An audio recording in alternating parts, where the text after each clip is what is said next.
Apakah dapat disetujui untuk disahkan menjadi undang-undang? Terima kasih. DPR resmi sahkan revisi UU Minerba, kini ormas hingga UMKM dapat kelola tambang.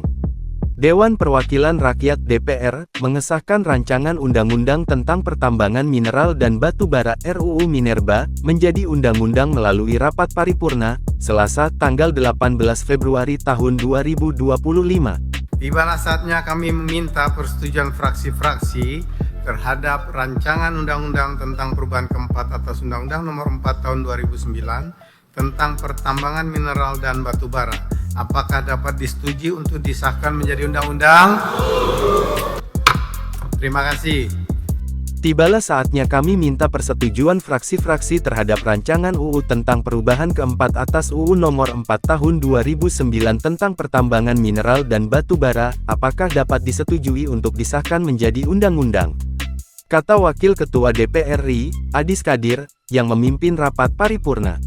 Setuju, jawab seluruh hadirin, disusul ketukan palu tanda pengesahan. Untuk diketahui, revisi BLEI tersebut sebelumnya disepakati di tingkat Badan Legislasi, Balek DPR RI pada Senin, tanggal 17 Februari tahun 2025. Dalam proses pembahasan di tingkat 1, salah satu poin yang disepakati adalah mekanisme alias skema pemberian izin usaha pertambangan (IUP). Dengan revisi ini, pemberian izin tambang tak hanya berbentuk lelang, melainkan bisa pula diberikan dengan cara prioritas. Lewat perubahan skema tersebut, organisasi masyarakat ormas keagamaan, pengusaha usaha mikro kecil dan menengah UMKM termasuk koperasi, bisa mendapatkan izin usaha tambang dengan membentuk badan usaha. Namun, izin tersebut juga tak serta-merta diberi kepada seluruh UMKM. Pemerintah memprioritaskan UMKM lokal atau di daerah penghasil tambang. Di sisi lain, pemerintah dan DPR RI membatalkan rencana menjadikan perguruan tinggi atau kampus sebagai pengelola secara langsung.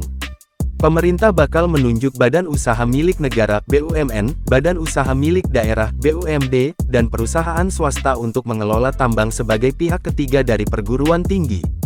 Nantinya, badan usaha tersebut ditugaskan untuk membantu mengelola tambang dan berkontribusi kepada kampus yang membutuhkan. Dengan begitu, pemerintah menekankan bahwa pihak kampus hanya akan berstatus sebagai penerima manfaat hasil keuntungan yang didapat. Download Tribun X sekarang, menghadirkan lokal menjadi Indonesia.